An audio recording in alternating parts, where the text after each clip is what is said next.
Nagbabalik ang tulong ko, Paso mo Global. Vic Garcia po balik. At Amining Garcia, dadakan tayo sa tulong dagdag kaalaman. Ito yung ating weekly mental exercise. Kung saan po hanap tayo ng mga paraan para mas madagdagan ang ating kaalaman sa buhay. Kapamilya, nadinig ko na ba ang atagang I tried everything, nothing happened, Or I did my best. but I think my best wasn't good enough.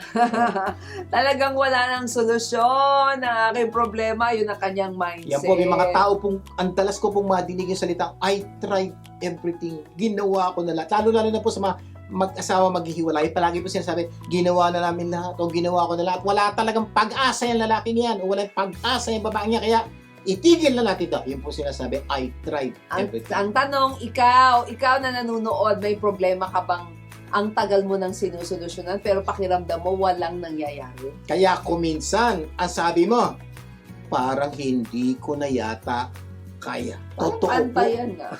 Alam niyo kata, para yata hindi ko kaya. Alam niyo po, marami pong tao talaga dumadaan na po sa puntong sukdula na po sa tingin nila wala nang solusyon ang kanilang problema at gusto na po nilang bumigay, gusto na po nilang sumuko. Ang good news po, pag-uusapan po natin yan sa araw na ito. Ano yung pag-uusapan natin yan? Ano ang dapat gawin ko ang iyong problema ay parang wala nang solusyon. Sa ating episode na, ginawa ko na ang lahat, wala pa rin. So, mga kaibigan, mga kapamilya, kung kayo po'y dumadaan sa ganitong problema or may kakilala kayong may problemang parang hindi niya na kaya o parang wala ng solusyon, napaka-importante po na kung pwede tawagan niyo po sila, imbitahin nilang makinig sa programa at manood ng programa ito dahil napakaganda po ng pag-uusapan natin na tunay, we hope, makatulong po sa mga taong dumadaan sa ganitong sitwasyon. Okay, step number 1 ha, itong gagawin.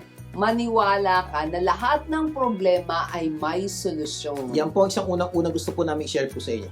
Alam niyo po, lahat ng problema ay may solusyon. Ito po, kahit saan po kami pumunta, paulit-ulit po namin sinasabi yan sa aming mga tagapakinig at manonood.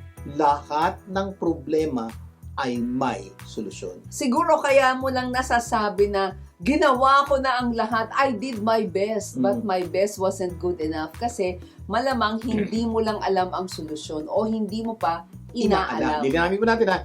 Iba po yung may problema ka, ginawa mo na lahat. Oo. Sa totoo lang po, hindi po totoo yun eh. Hindi mo pa nagagawa lahat. Kala mo lang, nagawa mo na. Siguro, nagawa mo na yung lahat ng alam mo. Alam mo. Ang problema, meron ka hindi alam na kailangan mong alamin. Yun po gusto namin buksan ang isip nyo. May mga solusyon sa problema mo na hindi mo alam. The good news, may ibang taong alam. Kaya ang hiling po namin, kung hindi mo alam, alamin mo. At marami mga paraan ho para alamin ang mga solusyon sa problema pinagdadaanan At mo. isa sa pinakamalaking problema, bakit hindi masolusyonan ng maraming tao ang problema, ay dahil nawala na sila ng pag-asa Ayan. or hope. At dahil syempre, pag wala ka ng pag-asa, hindi ka na maghahanap ng solusyon kasi wala ng pag-asa. At dahil hindi mo na alam ang solusyon, talagang pakiramdam mo, wala ng solusyon. Yun po ang dahilan. Dahil nawalan ka ng pag-asa, hindi ka nahanap ng solusyon. Sabi nga ni Mavilyn, ito, pag-isipan niyo buti. Bakit ka nawalan ng pag-asa? Yung po ugat nitong problema ito. Oo. Bakit ka nawalan ng pag-asa? Kasi ang paniniwala mo, wala ng solusyon ang problema mo.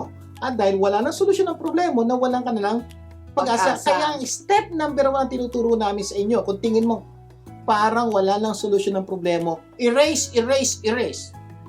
Ang solusyon, maniwala ka, may solusyon ng problema mo. Hindi mo palang alam. O hindi mo palang inaalam. Ang good news, pwede mong malaman o alamin. Kaya dapat patuloy tayong maniwala na may solusyon ng ating problema. Sabi nga ni Robert Schuller, di ba? There are no hopeless situation, only hopeless people. Yung sitwasyon, may pag-asa. Ang nawawala ng pag-asa, yung tao. Totoo po. Oo. Kaya, ang ganda po nito, no? Nakakita na ba ang sitwasyon na nawala ng pag-asa? Wala pa po. Bawat sitwasyon hindi na nawala ng pag-asa kasi po, ang sitwasyon wala naman pag-asa. Oo. Ang pag-asa po, nandun po dun sa tao. Kaya nga po, there are no hopeless situation. Lagyan niyo po sa isip mo, ano mang sitwasyong meron ka, it's not hopeless. Yes. Tandaan nyo, ang nawawala ng hope yung tao. Hindi yung sitwasyon. Sino yon? Ikaw. So, ang punto ko po, mula sa araw na to, maniwala ka na may solusyon ng problema mo. At dahil naniwala kang may solusyon ng problema mo, magkakaroon ka ng pag-asa.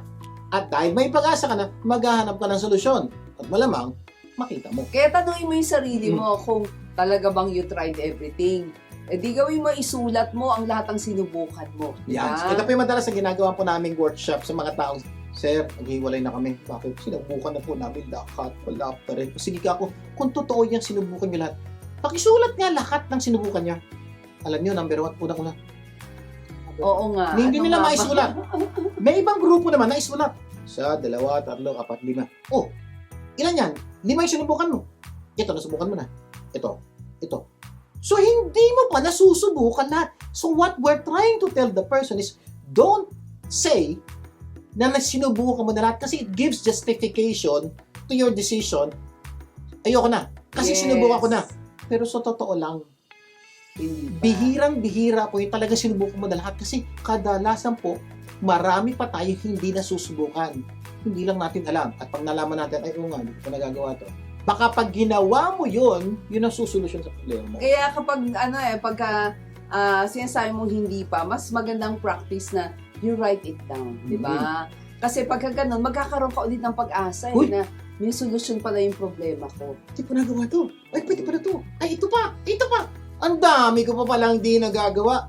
Itigil ang hiwalayan. Itigil ang pagsusuko. Itigil ang pag-resign. Bakit? Hindi ko pa nagagawa. Parang sa di Oh. ba? Parang sa kaperahan, di ba? Ay nako, hindi ko na pwedeng gawin yan kasi nandito ako sa sitwasyon na to. O nasa bankruptcy ako. Na ganito. Yung pala, pagka meron pa pala, nagpa-counsel ka na ba? Lumapit ka na ba sa mga taong tutulong sa iyo? Pag naisip mo, oo nga, no, magkakaroon ka ng aha moment, no? Na oo nga, there is something that I can still do. Kaya palagi namin sinasabi po sa mga nagpapakounsel po sa amin, pag nagawa mo na lahat ang dapat mo gawin, pwede ka na sumuko. Ang Pero tanong, kadalasan, hindi. nagawa mo na, hindi pa. So, bawal sumuko. Tuloy ang laban. Marami pa tayong pag-uusapan, ha? Magbabalik pa po ang tulong ko pa sa Mong Global. Huwag bibitiw. Tulong ko, asa mo, gaganda ang mundo.